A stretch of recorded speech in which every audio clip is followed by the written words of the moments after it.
अब देखो, जैसे हमने कल बात की कि हमारा 12 हाउसेज होते हैं, जिसमें से मैंने आपको बताया हमारे केंद्र भाव जो होते हैं 1, 4, 7, 10 होते हैं, और त्रिकोण भाव 1, 5, 9 होते हैं, जो एक से बढ़कर एक अच्छे होते हैं, और त्रिशधाय भाव होता है जो एक से बढ़कर एक खराब होता है। अब इसके अलावा इस हाउस सिस्टम के अंदर क्या होता है कि हमारे मारक भाव होते हैं। मारक भाव कौन से कहलाते हैं? दूसरा घर और 7वां घर।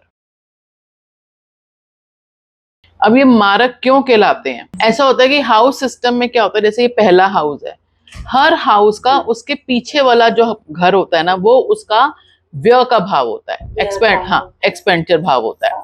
जैसे पहले घर का एक्सपेंडिचर कौन सा हो जाएगा? 12वां। दूसरे घर का क्या हो गया? पहला। इसी तरह से ये सिस्टम चलता है। इसको भावम भाव का नाम दिया जाता है। ठीक है। 7वां भाव मारक इसलिए कहा जाता है क्योंकि 8वां भाव मैंने आपको बताया था हमारी आयु का होता है। ठीक है। और आयु का व्यय कौन कर रहा है? उसके आगे वाला, उसका पीछे वाला जीवन साथी। हाँ, 7वां भाव, यानी कि वो मारक भाव हो गया, आयु का खर्चा कर रहा है। ठीक है। ऐसे ही दूसरे भाव को भी इसलिए मारक भाव कहा जाता है क्योंकि वो मेहनत का खर्चा कर देता है, यानी कि अधिक मेहनत करवा रहा है। आयु अधिक क्या है? व्यक्ति से ज्यादा मेहनत करवा रहा है। जितनी मेहनत करेगा उसको तकलीफें ज्यादा होंगी, तो उसकी आयु कम हो जाएगी। तो इस हिसाब से दूसरे भाव को और 7वें भाव को मारक भाव कहा गया है। इनके माने पीछे का भाव व्यय भाव होता है हर हाउस का। जैसे पहले घर का 12 हाउस है, ठीक है। 12 हाउस का सिस्टम क्या है कि इनके पीछे वाले घर जो होते हैं इनके खर्चे के भाव होते हैं। ठीक है। जैसे हमने दूसरे घर का एक्सपेंड किया है, खर्चा क्या है? पहला घर। अगर दूसरे घर में 2 नंबर की राशि बैठी है, ठीक है, और 2 नंबर राशि का लॉर्ड कौन है?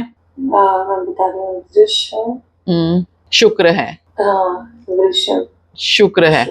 अगर शुक्र चला गया पहले घर में तो क्या हो जाएगा? धन का खर्चा हो रहा है, उसका व्यय हो रहा है। राइट? कंसेप्ट समझ में आया? जैसे 1 नंबर है, 1 नंबर की राशि हमारी होती है मेष, इसके लॉर्ड होते हैं मंगल। अगर 1 नंबर की जो है बैठा हुआ है हमारा 10वें घर में, और उसका लॉर्ड मंगल बैठ गया है 9वें घर में, तो खर्चा कौन कर रहा है? मंगल। अभी हम इसको आगे डिटेल में भी समझेंगे, अभी खाली हाउस में। ठीक है।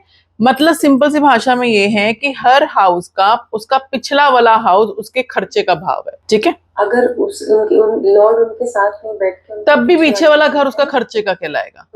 लॉर्ड अगर साथ में है या नहीं है वो हम बाद में कंसेप्ट को क्लियर करेंगे, लेकिन सिंपल सी भाषा में ये बात है कि हर घर का पिछला घर उसका खर्चे का भाव है। रिवर्स, अगर हम रिवर्स काउंटिंग करें, पहले घर का भाव 12वां, 12वें का खर्चे का भाव 11वां, 11वें का 10वां, 10वें का 9वां।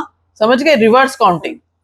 हर घर से उसका पिछला घर जो है उसके खर्चे का भाव है। अब इसके बाद आता है इस हाउस सिस्टम में हमारा 8वां घर। ये होता है हमारा 8वां घर, जहां मैंने सर्कल लिखा है, आयु वाला। आयु का। इस घर को कहा गया है कि ये कुंडली का गड्ढा है। इसे कहा गया है कि ये कुंडली का गड्ढा है। क्यों कहा गया है? कि इस घर में जो भी बैठते हैं, जो राशि बैठती हैं, जो या जिसकी लॉर्डशिप आती है, वो यानी कि गड्ढे में गिर गई। आयु का भाव है, सस्पेंस का भाव है, इसलिए इसे कहा गया है कि ये कुंडली का गड्ढा है। अगर इस घर में कोई भी राशि बैठे, कोई भी वो बैठे, तो उसे अच्छा भाव नहीं माना जाता। और सबसे बड़ा रीजन क्या होता है इसका? जैसे मैंने भावत भाव के सिस्टम में आपको बताया कि हर घर का पीछे वाला घर उसका खर्चे का भाव होता है। तो ये किसका खर्चा कर रहा है? ये घर किसका खर्चा कर रहा है? 8 हमारा आयु का। नहीं, 8 आयु का होता है। हाँ। तो खर्चा कौन से किसका कर रहा है? 9वें घर का खर्चा कर रहा है। 8वां घर भाग्य का खर्चा कर रहा है। इसलिए क्या है? वो कुंडली का गड्ढा। क्योंकि भाग्य अगर आपका साथ नहीं देगा तो आप हर चीज खराब हो जाएगी ना। आप जितनी मर्जी मेहनत कर लो, सब कुछ कर लो, लेकिन आपके भाग्य में क्या चीजें लिखी भी नहीं, मतलब कि वो गड्ढे में जाके बैठ गई है। गड्ढे से कोई चीज निकालनी बड़ी मुश्किल हो जाती है। तो इसी तरह से अगर इसको इसलिए कुंडली का गड्ढा माना गया है क्योंकि ये 9वें घर का व्यय भाव है, भाग्य के घर का व्यय भाव पड़ जाता है। ठीक है। इस तरीके से ये पूरा का पूरा हाउस सिस्टम है। हमारे 12 घर हैं, 12 घर में हर घर की अपनी अपनी अहमियत है, हर घर की। इसमें सबसे इंपॉर्टेंट हमारे केंद्र भाव कहलाते हैं, 1 4 7 10। उसके बाद हमारे त्रिकोण भाव होते हैं 1 5 9, ये दोनों अच्छे माने गए हैं। और इसके बाद आता है हमारा त्रिशढाई भाव जो 3 6 11, ये अच्छे नहीं माने जाते। मारक भाव अच्छा नहीं माना जाता, दूसरा और 7वां, और फिर 8वां नहीं अच्छा माना जाता क्योंकि ये कुंडली का गड्ढा कहलाता है। चलिए अब आगे बताते हैं कि इन घरों से में क्या अहमियत है, कैसे पता चलता है। मैं इसी सर्कल के हिसाब से आपको दिखाती रहूंगी। जैसे पहला घर, हम पहले घर की बात करते हैं, ये घर आ गया फर्स्ट नंबर, ठीक है। अब इस फर्स्ट नंबर घर से हम क्या देखते हैं? शरीर, पूरा का पूरा शरीर, ठीक है। 2 नंबर घर से हम देखते हैं धन, परिवार, ये आप नोट डाउन करना है तो कर लो। 3 नंबर के घर से हम देखते हैं मेहनत, 4 नंबर से सुख, 5 नंबर से बुद्धि, 6 नंबर के घर से रोग शत्रु, 7 नंबर से हम देखते हैं जीवन साथी पार्टनर, 8 नंबर से हम देखते हैं आयु, 9 नंबर से देखते हैं भाग्य, 10 नंबर से देखते हैं हम कर्म, 11 नंबर से देखते हैं हम लाभ, और 12 नंबर से देखते हैं हम हर एक चीज का खर्चा, व्यय भाव। ये एक शॉर्ट में था। अब थोड़ा डिटेल में क्या है कि फर्स्ट हाउस से तो हमने बता दिया आपको पूरा शरीर देखते हैं, ठीक है। सेकंड हाउस से परिवार देखते हैं, आंख देखते हैं, मुंह देखते हैं, चेहरा, वाणी और पैसा देखते हैं। मतलब हम शरीर के पार्ट्स के बारे में बात करेंगे ना कि शरीर के पार्ट क्या क्या देखते हैं। थर्ड हाउस से हम देखते हैं गर्दन, ये हिस्सा, ये है ना गर्दन हो गई, ये हमारे कंधे हो गए, ठीक है। फर्स्ट हाउस से पूरा शरीर, पूरा शरीर कि बंदे की अपीयरेंस कैसी है, बंदा लुक्स कैसी है, बंदा पतला दुबला होगा, बंदा मोटा होगा, ऊंचा लंबा होगा, नाटा होगा, पूरा शरीर जो है हम फर्स्ट हाउस से देखते हैं, ठीक है। सेकंड हाउस से हम देखते हैं व्यक्ति का परिवार, यानी जिस जन्म व्यक्ति की जातक की ये पत्रिका है उसका परिवार देखते हैं। फेस देखते हैं, मुंह, चेहरा हो गया, ठीक है। वाणी देखते हैं और राइट आई देखते हैं, सीधी आंख। ओके, पैसा मैंने बता दिया था पहले कि धन का भाव है ये, ठीक है। थर्ड हाउस से हम देखते हैं गर्दन, ये चीज गर्दन, हमारे कंधे, और इस भाव को हम अपने छोटे भाई बहन का भाव भी कहते हैं, इससे हम छोटे भाई बहन भी देखते हैं। फोर्थ हाउस से हम चेस्ट देखते हैं। मैंने जैसे कल उसमें समझाते हुए भी बताया था हाउस को, जिस चीज से आपको सुख मिलता है हर वो चीज यहाँ से देखते हैं। आपकी माँ से आपको सुख मिलता है, ट्रांसपोर्टेशन से आपके पास ट्रांसपोर्ट है, व्हीकल्स क्या हैं उससे आपको देखते हैं सुख मिलता है, मकान से आपको सुख मिलता है, तो वो हर चीज हम इस चौथे भाव से देखते हैं। फिफ्थ हाउस जो मैंने आपको बताया बुद्धि का होता है, इससे हम बच्चे देखते हैं, पेट देखते हैं। सिक्स्थ हाउस लंग्स देखते हैं, पेट के नीचे का हिस्सा देखते हैं, शत्रुओं को देखते हैं और सारी बीमारियां यहीं से देखते हैं। सेवेंथ हाउस लाइफ पार्टनर और कोई बिजनेस पार्टनर वगैरह, कोई पार्टनरशिप का काम करना है तो वो आप सब इसी से देखते हैं। यूरिनल का आउटर पार्ट वो हम सेवेंथ हाउस से देखते हैं। अब एट्थ हाउस से देखते हैं, एज देखते हैं, और यूरिनल का जो इंटरनल पार्ट होता है, जो हमारा पॉटी वाला पार्ट होता है, वो पूरा का पूरा इस हाउस से देखते हैं। आप डॉक्टर हो तो आप तो अच्छे से आपको दूसरे वर्डिंग भी मालूम होंगे, हमें नहीं मालूम होते। आपका एनएस सुन के मैंने ये बात बोली है। नाइन्थ हाउस से हम थाइस देखते हैं, घुटने के ऊपर का पूरा हिस्सा देखते हैं, यानी स्टमक के नीचे का और घुटने के ऊपर का, यानी कि हमारी थाइस हो गई, कूल्हे हो गए, हमारा धर्म यहीं से देखते हैं। 10वें भाव से हम देखते हैं हमारा व्यापार, हमारी नौकरी, घुटने देखते हैं। फादर को देखा जाता है 10th हाउस से। विदेश देखते हैं 11th हाउस से, ये पिंडलियां, काफ, वो देखते हैं। प्रॉफिट्स देखते हैं, बड़े भाई बहन देखते हैं और बहू देखते हैं। 12th हाउस से अब नीचे होता है ना गिट्टे, अब मुझे टकने देखते हैं, पैर देखते हैं। राइट आई मैंने आपको बताई थी हम सेकंड हाउस से देखते हैं। अब लेफ्ट आई हम 12th हाउस से देखते हैं। और छोटे भाई बहन मैम थर्ड हाउस से, बड़े भाई बहन 11th हाउस से। 11th हाउस से। 4th हाउस से माता, 10th हाउस से पिता, 7th हाउस से जीवन साथी, 5th हाउस से बच्चे, ये फैमिली रिलेशन हो गया, ठीक है। यहाँ से हम ये सब चीजें देखते हैं।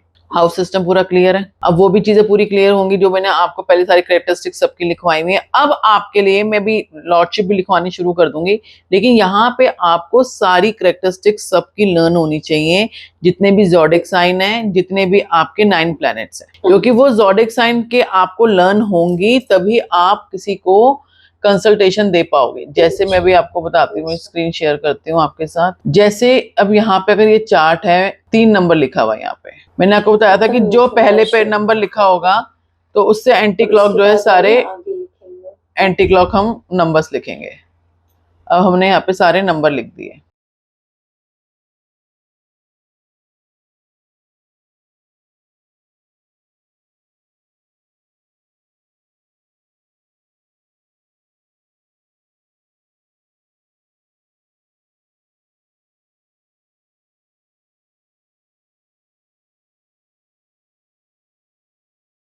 अब यहाँ पे आपको मालूम होने चाहिए कि कौन सी राशि का कौन सा नंबर है, क्योंकि ये सब राशियों के नंबर है जो मैंने यहाँ पे एंटी क्लॉकवाइज लिखे हैं। अब जैसे सबसे पहले घर में कौन सा नंबर लिखा हुआ है? मिथुन। मिथुन। अब मिथुन राशि के लॉर्ड कौन है? बुध। ठीक है। अब जैसे बुध है, ये अब मैं आपको जो चीज समझा रही हूँ, 3rd हाउस के जो हमारे लॉर्ड मिथुन के जो लॉर्ड है वो हमारे बुध है। ठीक है। अब जिस टाइम जो इस घर में नंबर लिखा होगा तो आप उसको वहां पे बोलेंगे कि जातक की पत्रिका मिथुन लगन की है। जातक की पत्रिका मिथुन लगन की है। अब मिथुन लगन का लॉर्ड कहाँ है? बुध। अब ये कहीं पे भी जाके बैठ सकता है, ये इस घर में भी बैठ सकता है, 2nd में भी, 3rd में भी, 4th में भी, 5th में भी, 6th में भी, 7th में भी, और कहीं पर भी। अब हमारा यहां से शुरू होगा कि 1st हाउस लॉर्ड यानी 1st हाउस का जो स्वामी है, अगर वो 1st हाउस में बैठे तो क्या रिजल्ट देगा? ये कॉम्बिनेशंस हैं जो मैं आपको अब लिखवाने शुरू करूंगी। ठीक है। 1st हाउस लॉर्ड 2nd में चला जाएगा तब क्या रिजल्ट देगा? यानी कि 3rd मिथुन का जो स्वामी बुध है अगर 2nd में बैठेगा तो क्या रिजल्ट देगा, 3rd में बैठेगा तो क्या रिजल्ट देगा, 4th में बैठेगा तो क्या रिजल्ट देगा। ठीक है। तो हम इसको यहाँ से शुरू करेंगे। अब आपके कॉम्बिनेशन लिखना। ठीक है। चलिए, 1st हाउस लॉर्ड इन 1st। देखो क्या होता है कि जब भी कहीं पर भी कोई भी हो, आप भी अगर आप अपने घर के अंदर होगे ना तो आप बहुत हर चीज अच्छा, सब कुछ कंफर्टेबल होगा। आपको कुछ नहीं आता होगा लेकिन आप इतने चौड़े रहोगे ना, कहते हैं ना जैसे कि कुत्ता भी अपने घर में शेर होता है, कहते हैं ना।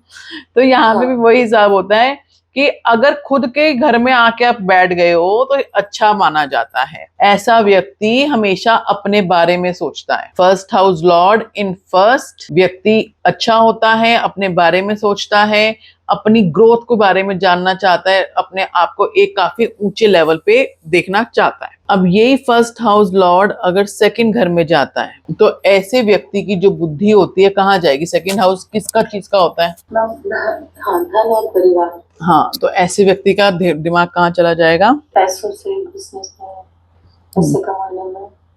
बिल्कुल। ऐसा व्यक्ति नए से नए प्लान बनाएगा, उसकी बुद्धि धन में चली जाएगी। ऐसे व्यक्ति को बहुत जल्दी समझ में आता है कि हमें पैसा कैसे कमाना है, किस तरीके से अपने सोर्स ऑफ इनकम बनाने हैं, किस तरह से हम चीज़ों को अपना समय यूज करें, टाइम को यूटिलाइज करें ताकि जो है हमारी अच्छी से ग्रोथ हो पाए। अब 1st हाउस जो होता है हमारे शरीर का होता है और 3rd हाउस हमारी मेहनत का होता है। तो जब 1st हाउस लॉर्ड, देखो जितना आप कॉन्सेप्ट को समझ के लर्निंग करोगे ना उतना इजीली होगा आपके लिए, बड़ा ही कि हम किस हिसाब से प्रोडक्शन करेंगे। अब मैं ये आपको 144 कॉम्बिनेशन होते हैं कि कौन सा हाउस किस घर में जाएगा तो क्या रिजल्ट देगा, ये मैं आपको पूरे लिखवाऊंगी।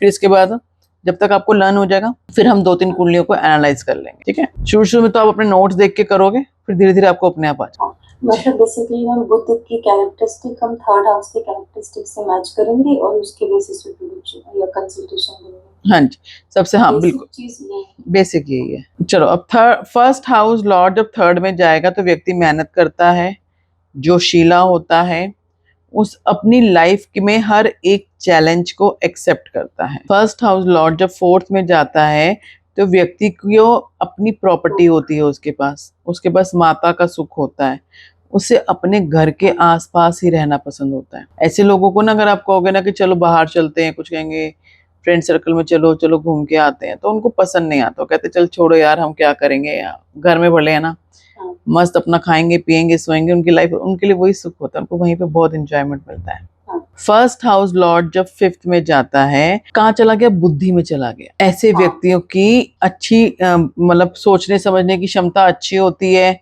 अपनी चीजों में अच्छे से करते हैं, एजुकेशन अच्छी हो जाती है, इनकी संतान का सुख इनको अच्छे से मिल जाता है। फर्स्ट हाउस लॉर्ड जब 6th में जाएगा, व्यक्ति को ना उसकी सेल्फ रिस्पेक्ट में कमी आ जाएगी, सम्मान मुश्किल से मिलेगा। ऐसे व्यक्ति के ऊपर काफी कोर्ट केस हो सकते हैं, ऐसे व्यक्ति के ऊपर काफी लोन हो सकते हैं, इनकी बॉडी रेसिस्टेंस पावर काफी कम हो सकती है। बॉडी रेसिस्टेंस पावर की इनके अंदर कमी होती है, ऐसे व्यक्ति जल्दी से जल्दी बीमार पड़ते हैं। फर्स्ट हाउस लॉर्ड जब 7th में जाता है, इन्हें ना अपने आप से कोई बेनिफिट नहीं मिलता, ये लोग अपने आप को कोसते हैं, इनके ऊपर इनके पार्टनर का काफी कंट्रोल आ जाता है, चीजें अपने हिसाब से करना चाहते हैं लेकिन कंट्रोल पार्टनर के में आ जाते हैं, जिस वजह से ये अपने आप को कोसते हैं कि हाय मैं ऐसा क्यों हूं, मैं क्यों, किसी ना किसी बात को लेकर इनके मन में उतार चढ़ाव रहते हैं। फर्स्ट हाउस लॉर्ड जब 8th में जाएगा तो व्यक्ति छुपा रुस्तम होता है। ऐसे व्यक्ति का ध्यान जो है तंत्र विद्या में, आयुर्वेद में, जितनी मतलब अंदर डेप्थ में चीजें होती है ना,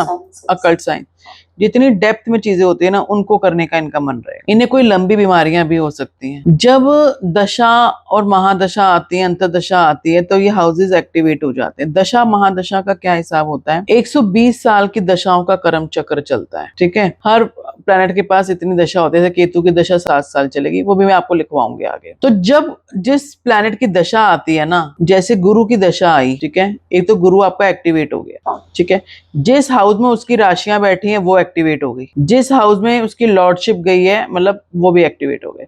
यानी कि अगर गुरु की राशियां 9 और 12 नंबर राशि अगर आपकी बैठी हुई है 12वें हाउस में, गुरु की 9 और 12 नंबर की राशि होती है, यानी कि 10वां हाउस और 12वां हाउस एक्टिवेट है, और उसकी लॉर्डशिप यानी कि उस हाउस 9 नंबर की राशि और 12 नंबर की राशि के लॉर्ड कौन है? गुरु, लेकिन वो बैठ गए हैं आके अष्टम भाव में। ओके, फिर हम चेक करेंगे कि यानी कि 10 नंबर हाउस भी एक्टिवेट है, 12 नंबर हाउस भी एक्टिवेट है, क्योंकि वो अष्टम में बैठ गए हैं तो अष्टम के भी इफेक्ट्स आ जाएंगे। और गुरु की दशा है, हम दशाएं में हम लोग महादशा या फिर किसी में भी अंतरदशा? महादशा तो मेन होती है ना बड़ी, फिर महादशा, अंतरदशा, प्रतंत्र दशा, और फिर वो आगे दैनिक और योगिनी दशा, चरदशा, जो रोज रोज की चलती है। तो मेन तो महादशा ही कहलाती है, महादशा और अंतरदशा, ठीक है।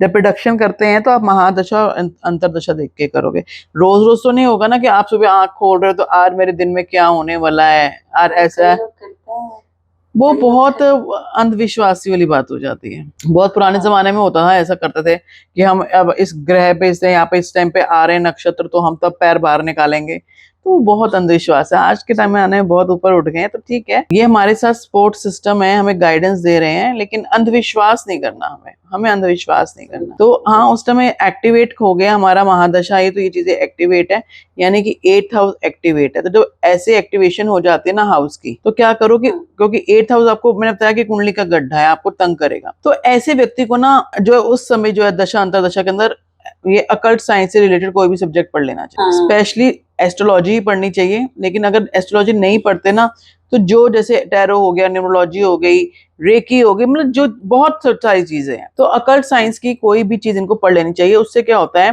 कि 8th हाउस एक्टिवेट हो गया। जब किसी भी हाउस का एक कॉम्बिनेशन फिल हो जाता है ना, जैसे आप मार्केट गए हो, एग्जाम्पल से बताती हूँ, आप मार्केट गए अपने फ्रेंड्स के साथ खाने पीने के लिए, गेट टुगेदर किया, आपने खूब खाना, वहां पे बूफे लिया। जब आपने बूफे लिया ना, तो आपने हर चीज खा ली, मैं ये भी खा रहा हूँ, लेकिन एक आपको दिख रहा है कि मैं ये भी खा लूं, मैं वो भी खा लूं, लेकिन आपकी एक चीज जो है ना पसंदीदा है, आपने वो एक चीज खा ली पेट भर के। अब आपके अंदर क्या रहेगा? अरे यार, मैंने तो गलती कर दी, मैंने तो स्पेस खाने का छोड़ना चाहिए था, मुझे ये चीज भी लेनी चाहिए थी। लेकिन अब क्या होगा, क्योंकि पेट भरा हुआ है, तो आप उसको पिंच ऑफ लोगे, सिंगल बाइट ले लोगे, थोड़ा थोड़ा। यानी कि जब वो हाउस एक्टिवेट होता है, अगर उस हाउस से रिलेटेड आपने कोई काम खुद से कर लिया, तो वो तो आपने अपनी पसंद से कर लिया, तो जो उसके और पॉइंट्स है ना, वो आपको पिंच ऑफ कोशिश, मतलब एक कॉम्बिनेशन फिल करने के बाद क्या होता है कि और के चांसेस कम हो जाते हैं, लेकिन अगर होंगे भी तो बहुत माइन्यूट होंगे। तो 8th हाउस की तो स्पेशली रेमेडी होती है कि अगर दशा अंतरदशा में हाउस एक्टिवेटेड है, तो उस समय जातक को अपना एस्ट्रोलॉजी वगैरह आपकी लाइन में आ जाना चाहिए, उसको पढ़ लेना चाहिए, चाहे उसको अपना प्रोफेशन बनाए या ना बनाए, लेकिन उसको स्टडीज में आ जाना चाहिए। फर्स्ट हाउस लॉर्ड जब 9th में आता है, तो ऐसे व्यक्तियों की ना 9th हाउस से हम जो है अपनी ग्रेजुएशन लेवल भी देखते हैं, पोस्ट ग्रेजुएशन भी देखते हैं। तो ऐसे व्यक्तियों की पोस्ट ग्रेजुएशन अच्छी होती है। इनकी लाइफ जो होती है सेल्फ मेड लाइफ होती है। अपने लाइफ के फंडे, अपने प्रिंसिपल्स ये खुद बनाते हैं। इनको बिल्कुल पसंद नहीं होता कि हम किसी दूसरे की चीजों के ऊपर चले। फर्स्ट हाउस लॉर्ड जब 10th में जाएगा, ऐसे जातक को प्रोफेशन में सफलता मिलेगी, पिता का सुख मिलेगा और जिस फील्ड में होगा उस फील्ड में अच्छा नाम कमाएगा। फर्स्ट हाउस लॉर्ड जब 11th में होगा तो ऐसे व्यक्तियों को अपने बड़े भाई बहनों से फायदा होगा, अपने मित्रों से फायदा होगा, वैसे भी लाभ का घर है। 11th हाउस में जो प्लैनेट बैठते हैं वो अच्छे होते हैं। सिंपल सा फंडा है, जो भी प्लैनेट आके बैठ गया ना 11th हाउस में यानी अच्छा है। फर्स्ट हाउस लॉर्ड इन 12th, ये तो मैम बेकार होगा क्योंकि व्यय भाव है। व्यक्ति विदेश में रह सकता है। ये भी कुंडली का सबसे बेकार कॉम्बिनेशन माना जाता है क्योंकि शरीर का व्यय कर रहा है। फर्स्ट हाउस क्या है? शरीर है और उसका पिछला हाउस 12वां हाउस शरीर का व्यय करना। ऐसे व्यक्ति को बीमारियां हो सकती हैं, रेसिस्टेंस पावर की कमी हो सकती है। तो इसके लिए क्या होता है कि व्यक्ति जो ना अपने जन्म स्थान में, वैसे होता है कि व्यक्ति विदेश में जाके रह सकता है, लेकिन हर कोई तो नहीं ऐसी फैमिली बैकग्राउंड लेके पैदा हुआ होता कि वो चलो जी क्योंकि हमारा ये कॉम्बिनेशन है हम तो यहाँ रह नहीं पाएंगे, दिक्कतें आएंगी, चलो जी बाहर फॉरेन कंट्री चलो। तो फिर ऐसे लोगों को सजेशन दिया जाता है कि आप अपने बर्थ प्लेस में मत, वो एक रेमेडी हो जाती है।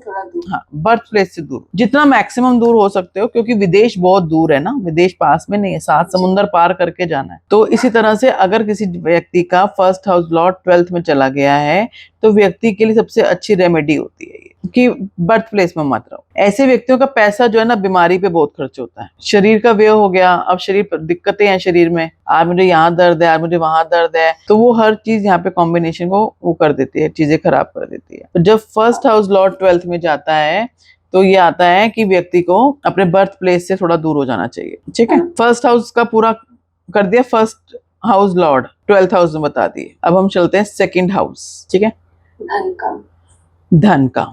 अब सेकंड हाउस लॉर्ड अगर फर्स्ट में चला गया यानी कि अपने व्यय में चला गया, एक पीछे चला गया, क्या क्या देखते हैं हम सेकंड हाउस से? राइट आई देखते हैं, परिवार देखते हैं, राइट आई देखते हैं, वाणी देखते हैं, फेस देखते हैं। ऐसे व्यक्ति की हो सकता है आईसाइट कमजोर हो जाए, ऐसे व्यक्ति की परिवार में नहीं बनेगी, वाणी में कहीं ना कहीं कोई दोष होगा, हो सकता है वो हकलाने वाला हो, हकलाए, हो सकता है कि कईयों की ना स्पीच थेरेपी कराई जाती है कि वो वर्ड्स को क्लियर नहीं बोलते और करवाने के बाद भी उनकी इंप्रूवमेंट नहीं आती है। कई लोग इतनी जल्दी बोलते हैं पता नहीं क्या बोल के समझ ही नहीं आता, है ना। तो इसमें सिंपल सा क्या कहा जाता है कि वाणी से रिलेटेड कोई भी दोष हो सकता है। वाणी से रिलेटेड कोई दोष होगा तो व्यक्ति बदतमीज भी हो सकता है। ऐसे व्यक्तियों को हमेशा लगता है कि हमारे फैमिली लोगों ने हमारे लिए किया ही क्या है। कई बार आपने देखा होगा, सुना होगा कि पेरेंट्स की और बच्चों की आपस में लड़ाई हो रही है तो बच्चे कहते हैं आपने हमारे लिए किया ही क्या है, क्या किया, खाना खिला रहे हो तो वो सारी दुनिया करते हो तो आपका फर्ज था, पढ़ाया है, हाँ हाँ हाँ, पढ़ाया है तो क्या कर दिया, कुछ अलग थोड़ा किया दुनिया से। तो ये कॉम्बिनेशन क्योंकि उन सब चीजों का खर्चा कर गए। अब इस चीज में एक कंसेप्ट ये भी है, जैसे मैंने भी आपको पहले समझाया था, ऐसा नहीं है कि सब कुछ ही होगा। अगर उस व्यक्ति की आंखों की रोशनी कम हो जाती है, आईसाइट वीक है, बचपन से बच्चों को चश्मा लग जाता है, तो हो सकता है कि अगर इतना ही प्लैनेट का हिसाब किताब था तो उसका कॉम्बिनेशन फिल हो गया तो और चीजें उसके ऊपर कोई इफेक्ट नहीं डालेंगी। एक हाउस ना बहुत सारी चीजों को दिखाता है, बहुत सारी चीजों को। अगर उसमें से कोई एक चीज भी फिल हो गई तो आपका कॉम्बिनेशन फिल हो गया, अदर चीजों की जो होने के चांसेस बहुत कम हो जाते हैं। 90 to 95% एक कॉम्बिनेशन फिल होने पर आपका उस हाउस का रिलेटेड चीजें हो गई हैं, अब वो नहीं होंगी, अदर चीजें नहीं होंगी। जो मैम आपने खाने वाला एग्जांपल, हाँ, उधर ही फोकस रहेगा, बाकी चीजें थोड़ा थोड़ा। अब again second house Lord second में ही आके बैठ गया तो अच्छे रिजल्ट देगा, अच्छा बैलेंस होगा, क्योंकि धन देखते हैं, परिवार देखते हैं, तो फैमिली के अंदर अपनी जमाने वाला होगा। कई लोग होते हैं ना, जब बंदा छोटा होगा घर का बच्चा सबसे, लेकिन कहेंगे यार वो आएगा ना, पहले उससे सलाह मशवरा कर लें फिर हम आगे कुछ करेंगे, है ना।